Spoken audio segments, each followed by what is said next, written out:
War effect, commercial shock.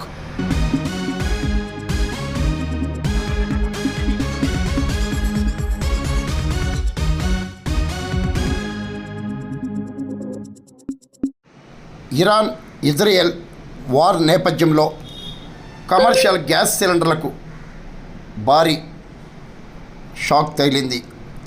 Commercial సిలిండర్లను వినియోగించే ప్రతి ఒక్కరూ కూడా మరో $200 అదనపు భారాన్ని భరించాల్సి ఉంది. 19 కేజీల వాణిజ్య ఎల్పిజి గ్యాస్ సిలిండర్పై $195.50 అధిక ధర నేటి నుండి అమల్లోకి వచ్చింది. పశ్చిమాసియా యుద్ధ నేపథ్యంలో దేశంలో ఎల్పిజి కొరత ఏర్పడటంతో ఇప్పటికే వాణిజ్య డొమెస్టిక్ సిలిండర్లకు ధరలు పెరిగాయి. గృహ అవసరాలకు వినియోగించే సిలిండర్కు ఇప్పటికే $60 ధర పెరగగా కమర్షియల్ సిలిండర్లకు రెండోసారి మళ్ళీ ధర పెరిగింది. వరుసగా కమర్షియల్ సిలిండర్ల ధరలు పెరగటంతో దీని ప్రభావం ప్రజలపై భారీగా పడుతోంది.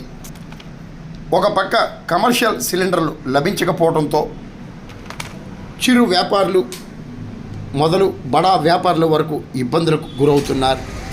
పెద్ద పెద్ద వ్యాపార సంస్థలు తమ వ్యాపార కార్యకలాపాల్లో ధరలు పెంచగా చిరు వ్యాపారులు ఇటు డొమెస్టిక్ సిలిండర్ అటు కమర్షియల్ సిలిండర్ కూడా లభించగా తీవ్ర ఇక్కట్లకు అగచాట్లకు గురవుతున్నారు. అంతేకాకుండా అనేక మంది చిరు వ్యాపారులు తమ దుకాణాలను కూడా మూసివేసిన పరిస్థితి నెలకొంది.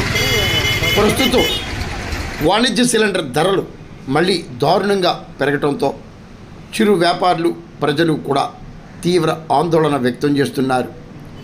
ధరల షాక్ ప్రజలపై భారీగా పడింది.